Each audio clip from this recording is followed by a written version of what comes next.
January 30th, 1933. This date marks a chilling turn in history. Adolf Hitler ascended to the chancellorship of Germany, a nation grappling with defeat, yearning for stability. The world watched, some with apprehension. This marked the beginning of a descent into darkness.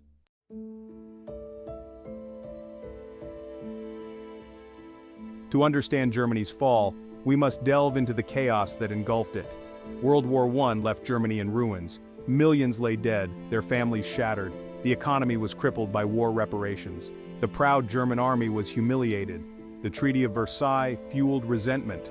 The loss of territory and financial burden created deep grievances. This resentment became a powerful tool for exploitation. The Weimar Republic struggled to maintain order. Internal divisions and economic turmoil overwhelmed it. Political violence eroded public trust in democracy. The German people yearned for strong leadership. Hitler stepped in, offering simple answers. He blamed Jews, communists, and liberals for Germany's woes. He promised to restore Germany and break the Versailles chains. As chaos grew, his message resonated more.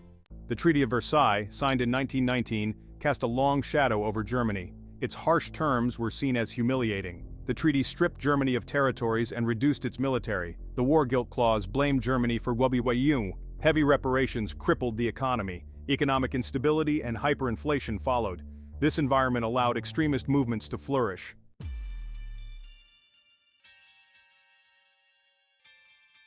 The economic landscape of post-war Germany was bleak. The nation was saddled with massive war debts and the crushing weight of reparations. Inflation soared to unimaginable levels, rendering the German mark almost worthless. The savings of a lifetime could be wiped out in a matter of days, leaving the middle class destitute and fueling social unrest. People struggled to afford basic necessities.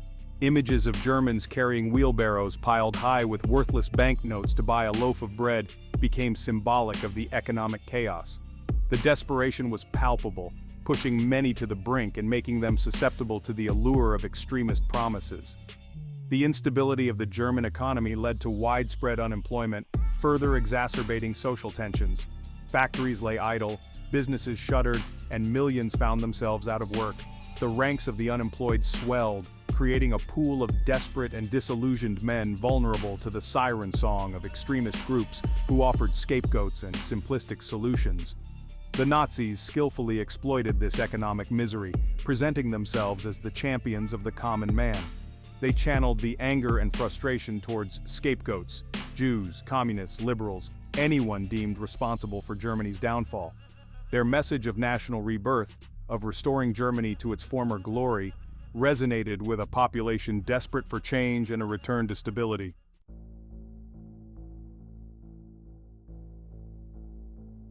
The Weimar Republic, established in 1919 amidst the ashes of defeat, faced monumental challenges from its inception.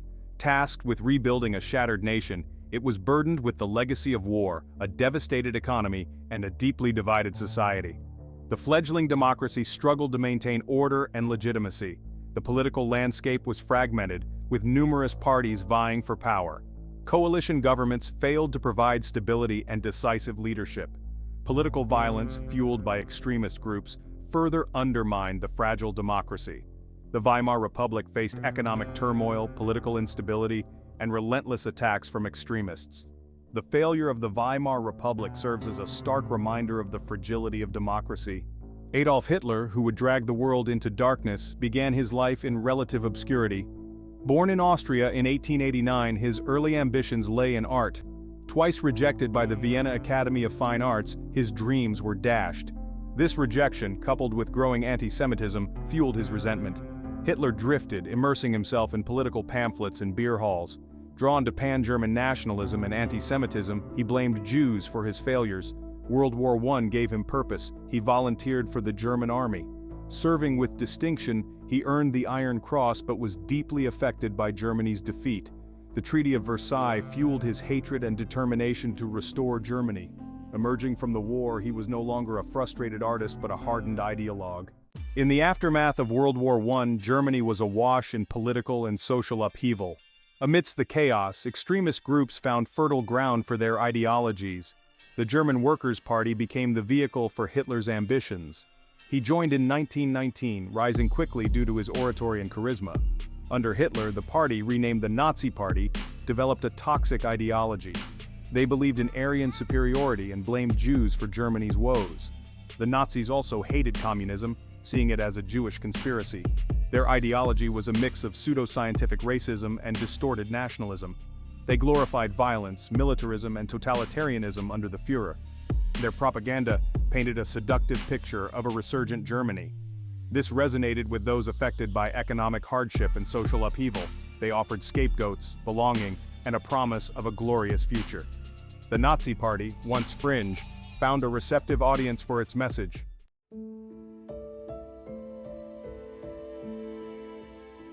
Section 3. The Beer Hall Putsch, a failed coup, a blueprint for power. Hitler, inspired by Mussolini, decided to seize power in Bavaria. On November 8, 1923, Hitler and his followers stormed a beer hall in Munich. The Beer Hall Putsch was a chaotic affair. Hitler declared a national revolution. The coup was poorly planned and quickly crushed by police. Hitler was arrested and charged with treason. During his imprisonment, he wrote Mein Kampf. The failed coup became a blueprint for his future rise.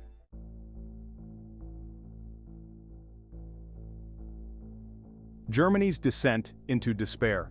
The 1929 stock market crash triggered a global economic storm.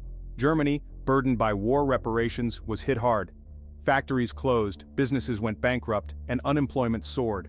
By 1932, nearly a third of the workforce was unemployed. Desperation led many to the radical promises of the Nazis.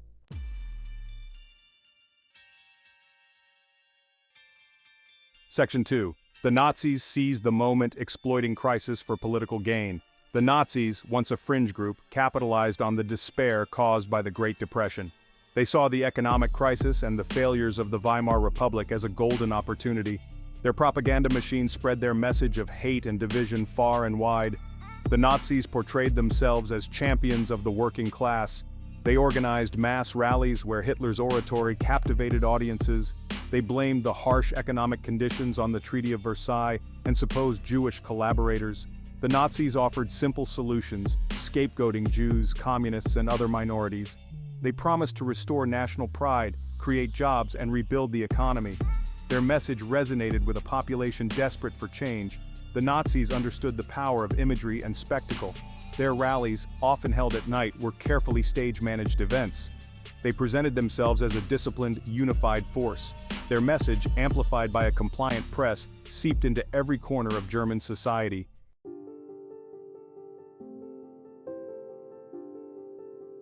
Section 3. A march to the polls, Nazi electoral success. As the economic crisis deepened, the Nazis saw a surge in popularity. Their message of national revival and scapegoating of minorities resonated with many. The Nazis, once a fringe party, became a force to be reckoned with. In the July 1932 elections, the Nazis emerged as the largest party, winning 230 seats. This victory signaled a dramatic shift in the political landscape. The November 1932 elections saw a slight dip in Nazi support, but they remained the largest party. The political system was deadlocked, with no party able to form a stable government. The Weimar Republic was teetering on the brink of collapse. The Nazis intensified their demands for power. Their success was due to the economic despair, political instability, and effective propaganda. They tapped into the anxieties of a nation in turmoil. Their rise to prominence would have catastrophic consequences for Germany and the world. The Nazis' electoral success marked a turning point in German history.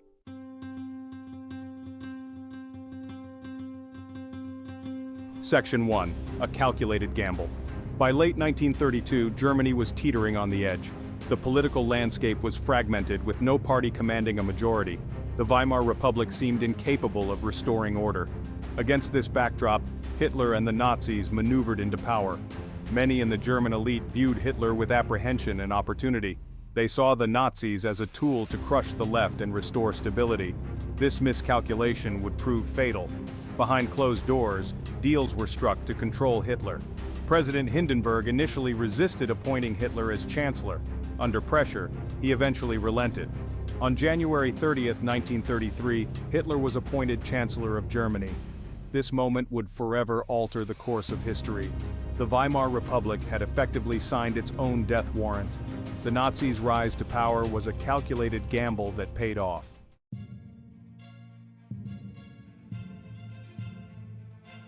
Section 2. a nation on the precipice. The news of Hitler's appointment was met with mixed reactions. Some saw Hitler as a savior who would restore Germany. Others watched with dread, fearing the Nazis' brutality. The German people were deeply divided. Many clung to the hope that Hitler would bring stability. They overlooked the warning signs, believing Hitler would govern responsibly. The international community viewed Hitler's ascent with concern. Some saw him as a bulwark against communism. Others recognized the danger posed by his ideology. Hitler's appointment was the culmination of a carefully orchestrated strategy. The Nazis exploited the weaknesses of the Weimar Republic. They ascended to power through legal means. Their grip on power would soon transform Germany into a totalitarian state.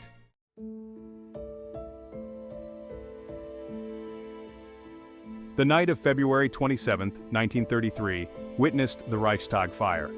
The Reichstag building was engulfed in flames. The fire spread rapidly, gutting the building. The timing, just weeks after Hitler's appointment, was suspicious. The Nazis blamed the fire on a communist conspiracy. A Dutch communist, Marinus van der Lubbe, was accused of arson. The Nazis used the incident to consolidate their power.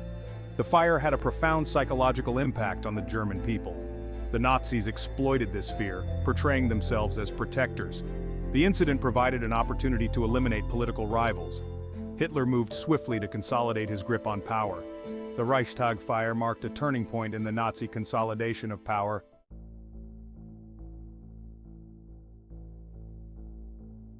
In the aftermath of the Reichstag fire, Hitler exploited the crisis. He persuaded President Hindenburg to invoke Article 48 of the Weimar Constitution. The Reichstag fire decree suspended civil liberties. The decree granted the government sweeping powers. The Nazis moved swiftly to silence their enemies.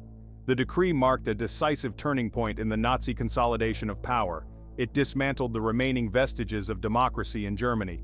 The Nazis transformed Germany into a police state. The speed and ruthlessness of the Nazis stunned many. The international community watched with growing concern.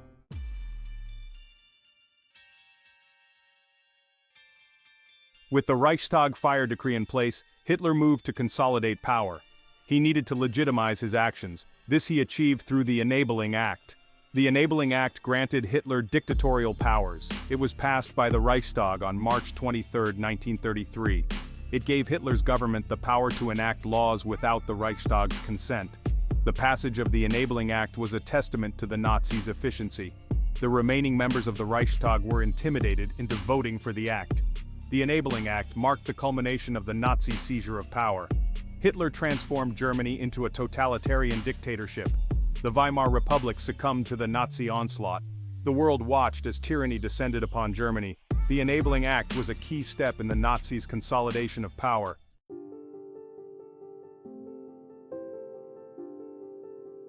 The Enabling Act marked a turning point in the Nazi consolidation of power. Hitler wasted no time in dismantling democracy and silencing dissent. The press, judiciary, and trade unions were brought under Nazi control. Freedom of the press was one of the first casualties. Newspapers and radio stations were controlled by the Nazi propaganda ministry. News became a tool for disseminating Nazi ideology. Journalists who refused to comply were silenced. The judiciary was corrupted, with judges replaced by Nazi loyalists. The courts became tools for persecuting enemies. Trade unions were targeted and abolished. Nazi stormtroopers raided union offices and arrested leaders. Independent trade unions were replaced by the Nazi-controlled German Labor Front. The Nazis had no interest in protecting workers' rights. The crushing of dissent was systematic and ruthless. The Nazi regime tightened its grip on German society. The crushing of dissent marked the end of any remaining opposition.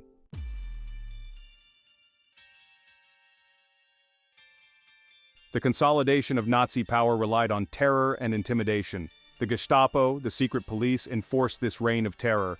Established in April 1933, the Gestapo gained a reputation for ruthlessness. The Gestapo operated outside traditional legal constraints.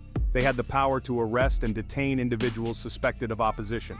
Torture and disappearances became commonplace. The Gestapo relied on a network of informants. Ordinary citizens were encouraged to denounce others.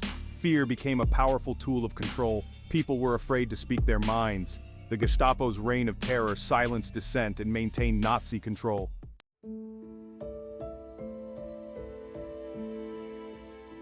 Section 3. the Night of the Long Knives, consolidating power through bloodshed. Hitler faced challenges from within his own ranks. The SA, led by Ernst Röhm, was seen as a threat to Hitler's authority. On June 30, 1934, Hitler unleashed the SS against the SA. Röhm and other SA leaders were executed without trial. The Night of the Long Knives consolidated Hitler's power and eliminated potential rivals.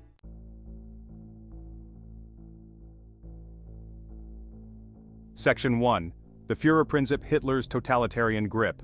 With all opposition crushed, Hitler reshaped Germany in his own twisted image. Central to this was the Führerprinzip, placing absolute authority in the Führer.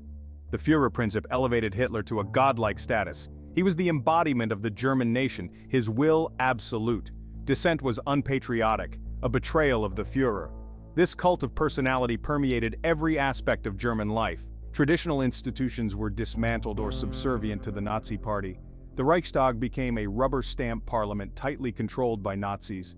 The judiciary became a tool of the regime upholding Nazi dictates. The Nazis controlled every aspect of life, from education to culture. Schools became indoctrination centers, glorifying Nazi ideology.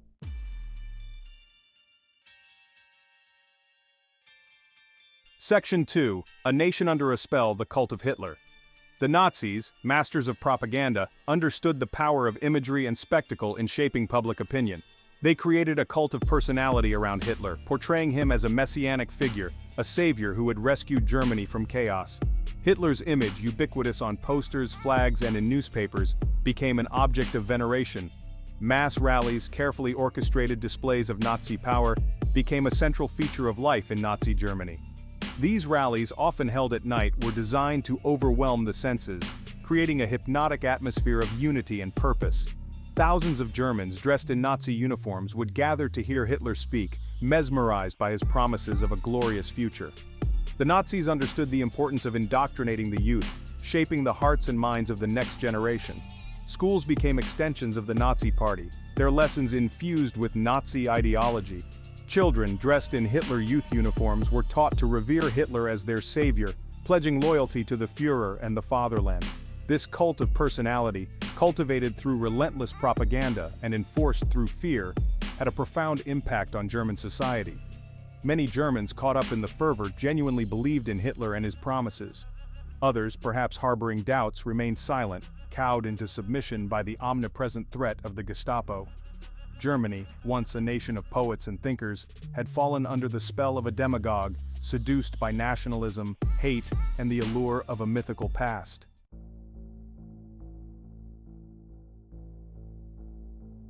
Section 1. The Seeds of Tyranny. The year 1933 marked a chilling turning point in history. Adolf Hitler, fueled by hate and a lust for power, transformed Germany into a totalitarian dictatorship. Events like the Reichstag Fire and the Enabling Act showed the fragility of freedom. Hitler's rise was no accident, it was a perfect storm. Economic devastation, political instability, and post-WI1 resentment. The Nazis exploited these vulnerabilities with propaganda. The seeds of tyranny can take root anywhere if conditions are right. We must confront hate and intolerance in all its forms. The echoes of 1933 resonate today. We must remain vigilant in our defense of freedom and democracy.